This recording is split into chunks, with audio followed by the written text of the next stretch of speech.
Oh, baseball video? I'll watch that. I'll watch the baseball video. The most intimidating pitchers in baseball history. I do want to know. Who was the most intimidating pitcher in baseball Throughout history? baseball history, there's been a select few pitchers who just don't give a fuck. Blessed with the superhuman ability to heave an object 100+ miles per hour and using it for evil. Okay, I got a question. Most of us don't watch baseball, I assume, but some of you do. But I would like to ask you, if you don't watch baseball and you were to be granted a wish by a genie to be a great baseball player, would you rather be an excellent hitter or an excellent pitcher? Which do you think is more badass? See, I think it's pitcher. I've always felt like being an ace pitcher is so badass. It's like really cool. But being a hitter is like, whatever. I mean, casuals like hitters.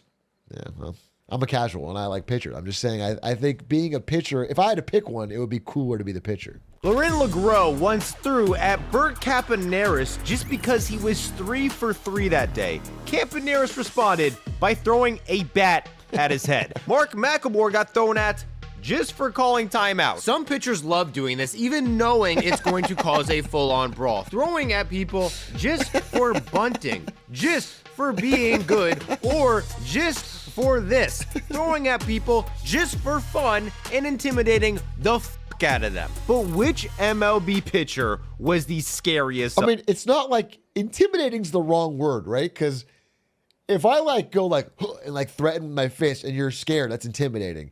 But if I hurl a object at you at 100 miles an hour, that's assault. Like if that hits your head the wrong way, you could die.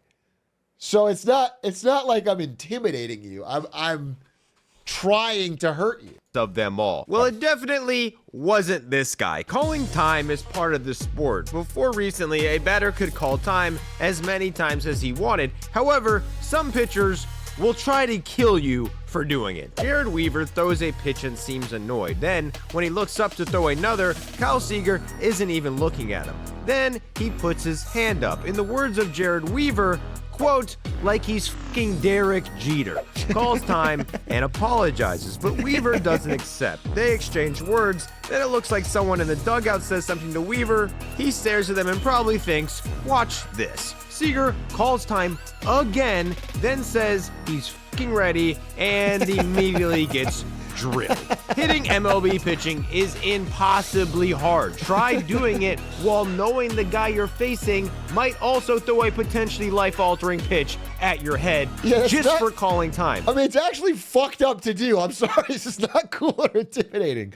You can't throw a ball lightning fast at somebody's head. It could kill them. It's fucking crazy. It slipped? No, it didn't slip, bro.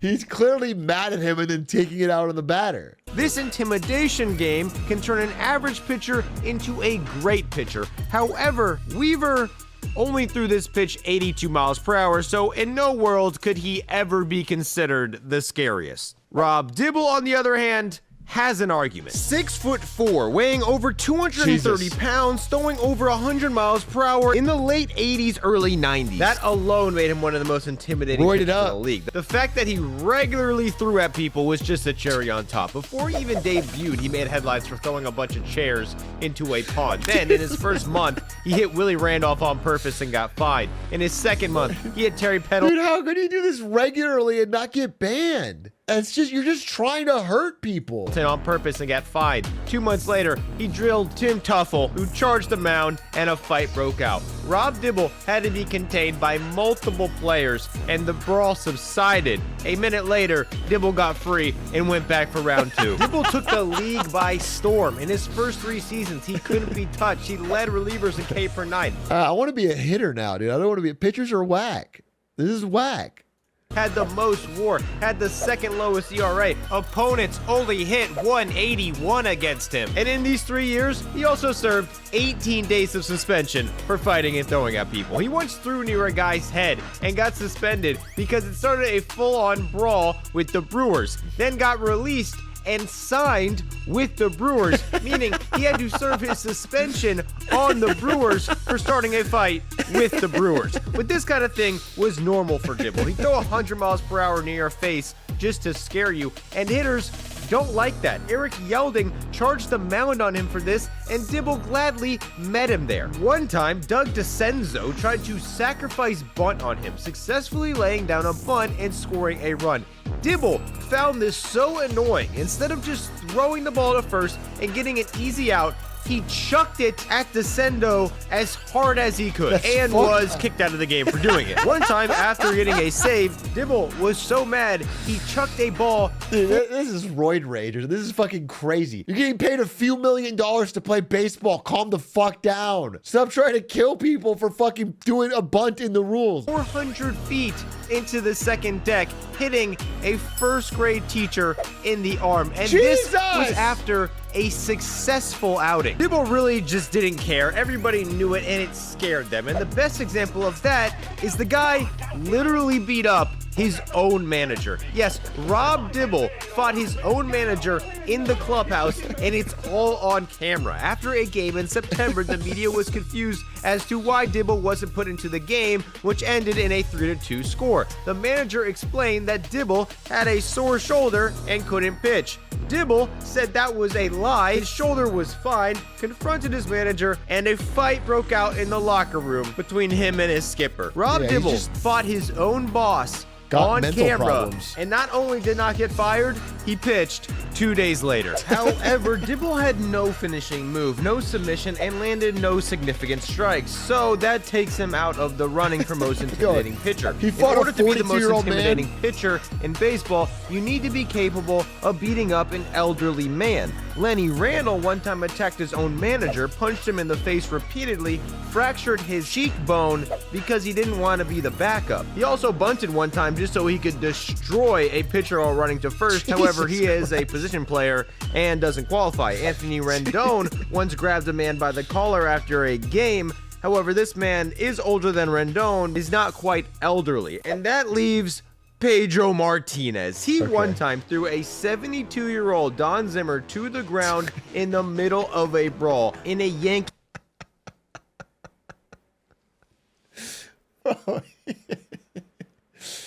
You gotta have some self-control on a 72-year-old man slowly approaching you. No, you can't. That's not based. No, it's not based. You take a 72-year-old man and throw him to the ground. Judo, it's not self-defense. It's not self-defense, dude. Look at the 82-year-old. No. That leaves Pedro Martinez. He one time threw a 72-year-old Don Zimmer to the ground in the middle of a brawl in a Yankees vs. Red Sox game. Why Zimmer targeted Pedro specifically?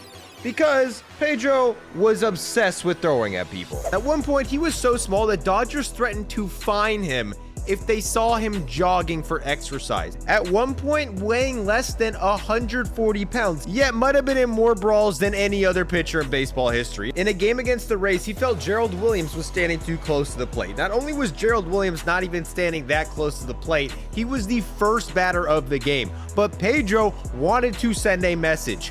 Don't crowd the plate when Pedro Martinez is pitching. Jesus. What ensued was a full-on brawl where Pedro Martinez didn't fare too well. But after getting in a brawl on the first batter of the game, Pedro went on to pitch 8 no-hit innings, taking a no-hitter into the 9th inning. Pedro not only scared batters by being one of the nastiest pitchers in baseball history, he was also kind of addicted to hitting people. In 1994, over half of his starts featured an ejection because he refused to stop pitching inside. He led the league in hit by pitches and got ejected 12 times. I see what he's doing, though. It's kind of like a long-term strategy. If you say fuck it and hit someone for crowding the plate every time, then eventually people will, through game theory, not crowd the plate. You know what I'm saying? Over the course of many games, they'll be too afraid because they know you're not afraid and they don't want to get hit. So you'll get yourself some advantage. In his 4 seasons in Montreal, if you called time right before he was about to pitch, he'd throw at you, even if he knew it could start a brawl. When Roger Clemens hit Kevin Millar, Pedro responded by throwing at Alfonso Soriano and Derek Jeter, both in the head and hands area, saying later, quote, "Send them both in the same ambulance to the hospital." Pedro once hit a batter on the Padres, but that wasn't enough. He then threw one inches from Derek Bell's head.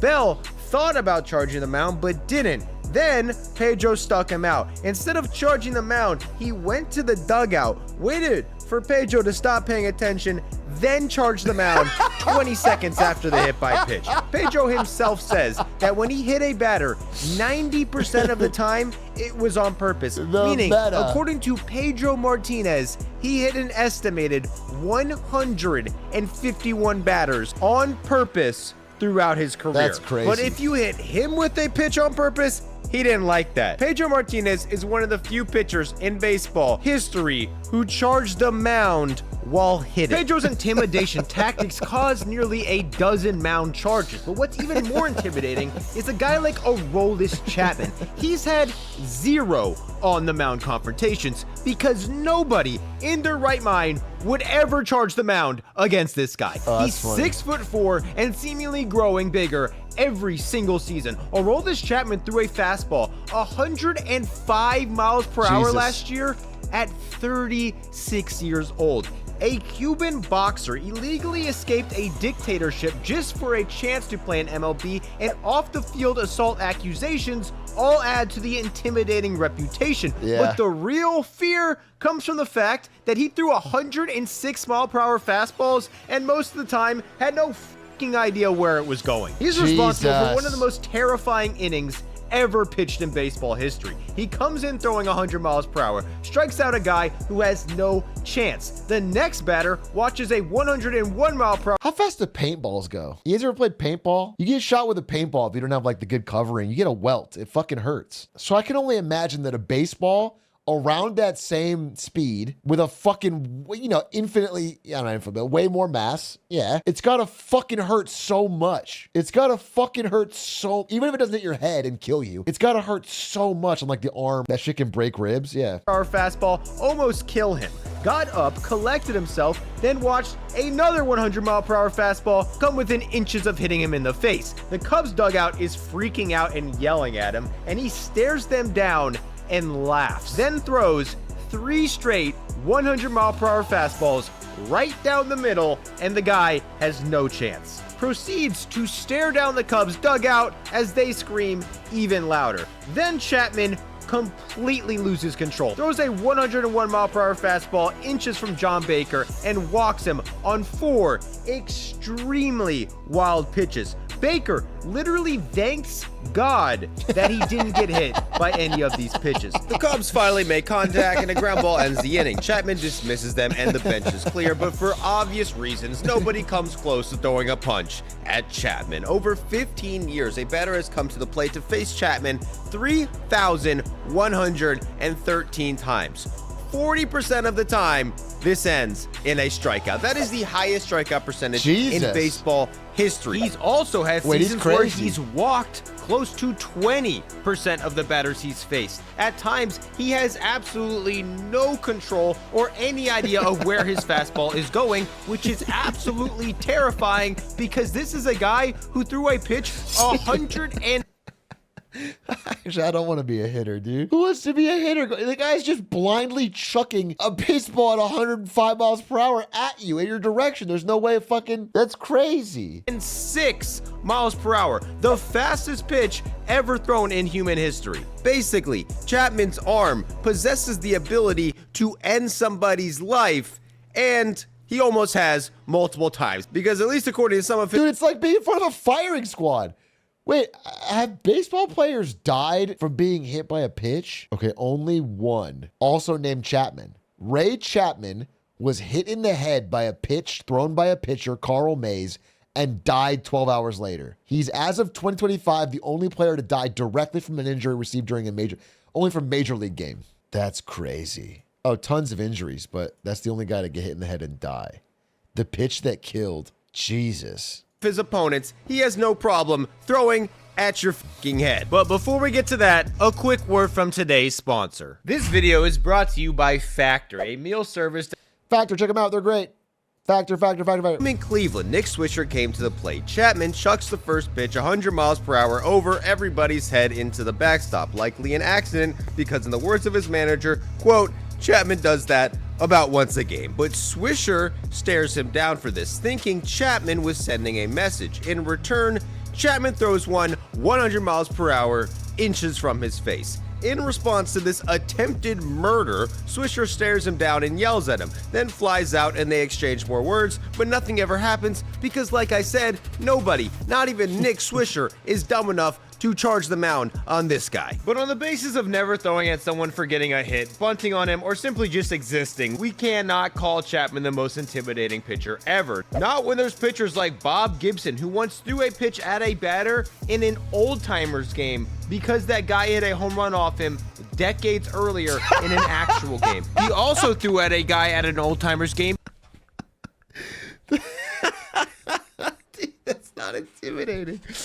That's not intimidating. It's psychopathic. That's so petty. What an insane grudge. Because that guy hit a home run off him in an earlier old-timers game. Bob Gibson once threw at a guy because he pulled an outside pitch for a hit. He would throw at batters just for pulling outside pitches. No matter what you did, Gibson would find a reason to throw at you for it. He was the most intimidating pitcher in an era where almost all pitchers tried to intimidate in some way. When asked if he would throw at his own mother, Early Wynn said, quote, depends on if she's crowding the plate. When asked if he would knock down his mother on Mother's Day, I would if she were crowding the plate.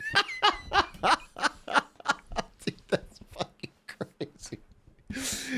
That's fucking crazy. That's fucking...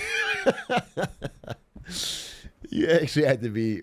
You gotta be broken. If Ryan Duran had a beef with you, he would famously throw at you while you were in the on-deck circle, because that way you didn't get to go to first base. Juan Marichal was a pitcher, but was so tough when he was thrown at while in the batter's box, he charged the mound with his baseball bat. Yet somehow, none of these pitchers are as scary as Carlos Zambrano when he was in a bad mood. He gave up 5 runs to the Braves in a bad outing, then freaked out on his catcher and fought him in the dugout. After giving up a go-ahead homer to the Cardinals in the 8th, Zambrano was pissed. Jim Edmonds was up next, so he just hit Jim Edmonds with a pitch on purpose because he was pissed. In a different game, he gave up 8 runs to the Braves and wanted to leave the game. His manager didn't want to take him out of the game, so instead, he just threw at Chipper Jones and got ejected. The Braves were pissed and came out to confront Zambrano. He was already gone. He packed his bags and said he was retiring. He later decided not to retire. Zambrano had such a bad temper, his own team not only suspended him, they made him go to anger. Okay, I feel like there's just a lot of like mentally ill people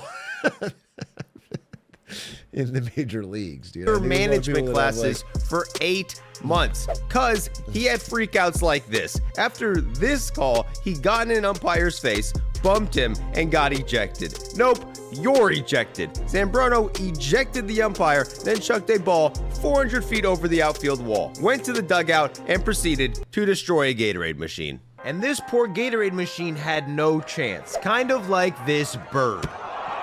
No In this way. legendary video, you can see one of the scariest people on earth No accidentally way. hit a bird with a 1,000-mile-per-hour fastball. This No is Randy way. Johnson. He is 6'10", throws 102 miles per hour, basically sidearm. He threw so hard that in the case of a home invader, he would keep a bucket of baseballs next to his bed, so if a robber entered his room, he would just start pelting them with 100-mile-per-hour fastballs. That was Randy Johnson's home protection. The angle, trajectory, and speed in which his pitches were thrown put absolute fear into batters. His insanely long limbs allowed him to have a release point that was basically behind a lefty's back. In an all-star game, he once sailed one over Larry Walker's head. He was so tired of risking his life against Randy Johnson, he put on his helmet the wrong way and faced him righty. In a different all-star game, he threw a similar pitch to John Kruk. He is visibly terrified, but he has to keep hitting. Comes back and stands in the very back of the box, takes strike one, and knows he has no chance.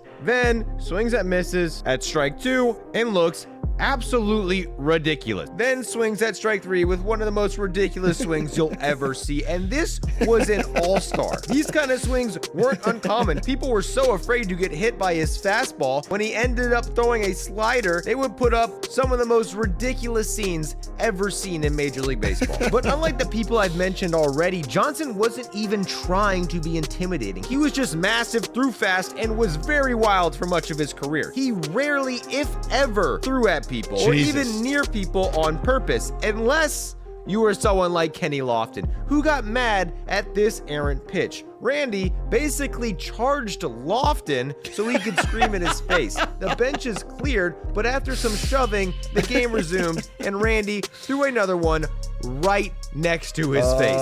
This was likely on purpose, and after the second bench clearing incident, he was ejected. But Randy Johnson is not quite qualified to be called the most intimidating pitcher ever, because most of his scariness just came from his domination. He rarely, if ever, threw at anyone on purpose, and his intimidation was not intentional. Al Hrabosky was the opposite. And yeah, I just realized that hitter is better than pitcher, because if a pitcher does their job perfectly, then the game's kind of boring for everybody. Like nothing, like if the pitcher is truly GOAT status, then it's like it would be kind of cool to see a pitcher go off, but like if you were consistently doing that, it's like no one else gets to play. Nothing else happens. I'm just realizing that like being a hitter is like actually kind of swag. Because when you hit, it's like it moves the game forward. Everyone else gets to do stuff. Anybody who calls themselves the Mad Hungarian is intimidating. Here's a clip of him fighting a reporter with his shirt off on the field before a game. Hey, you ever say what you said that once? Yeah. Yeah, you little.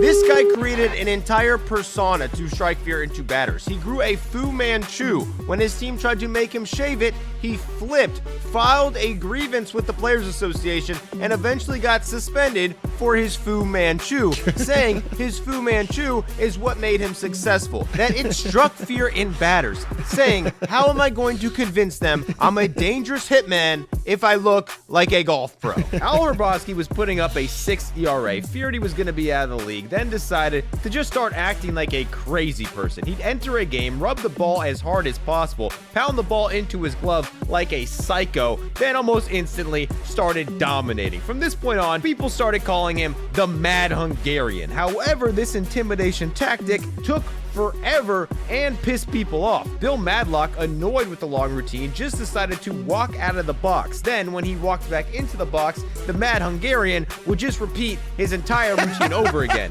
This went on for a while, and the umpire got annoyed and just said, play ball. The manager came out to argue, and the Mad Hungarian just started pitching with no one in the box. The ump then called a strike with the manager in the batter's box. The guy on deck then tries to hit for some reason, almost gets hit in the face, starts a fight with the catcher, a brawl breaks out, and the Mad Hungarian was in the mix looking for trouble. One time, he didn't like the ball, so he threw it in. The umpire threw him a new one. He didn't like this one either, so the ump chucked another one past his head. Hrabosky stared him down, rolled the ball in, so the umpire just rolled a ball back to Hrabosky, and the game started. He once chucked a ball over the head of a batter, then proceeded to get into a fight with Lee Mazzilli, who wasn't even hitting. He was the guy on deck. This skirmish went on for a while, and he was so mad, he rage-kicked the rosin bag. Lee Mazzilli then proceeded to come to the plate and hit a bomb off him, but Hrabosky was so mad, he tried to fight a guy who just hit a homer off him. Throwing at a batter for being better than you may seem weak,